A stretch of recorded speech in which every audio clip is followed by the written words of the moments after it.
લાઠીદળ યાર્ડમાં જોરદાર વરસાદ. ચણા ઢોકેલા સીસીઆઈના ચણા પલ્લી ગયેલા છે. આ બધા બોરા છે. શેડ ઉપર પાણી આવી ગયું છે. આ માવઠાથી સીસીઆઈના કોઠા પણ પલ્લી ગયા. ભારે નુકસાન આ સીસીઆઈના ભરેલા કોઠા પલ્લી ગયા.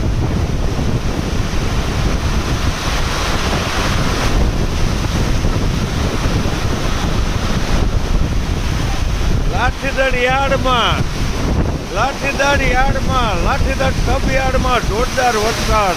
આ ઢોકેલા કરતા પલ્લી ગયા છે. ભારે નુકસાન છે. અચાનક વરસાદ આવતા બધી કામગીરી ઠપ થઈ ગઈ છે. અને આ ચણાની તમે હાલત જોઈ શકો છો. બધું પલ્લી ગયું છે.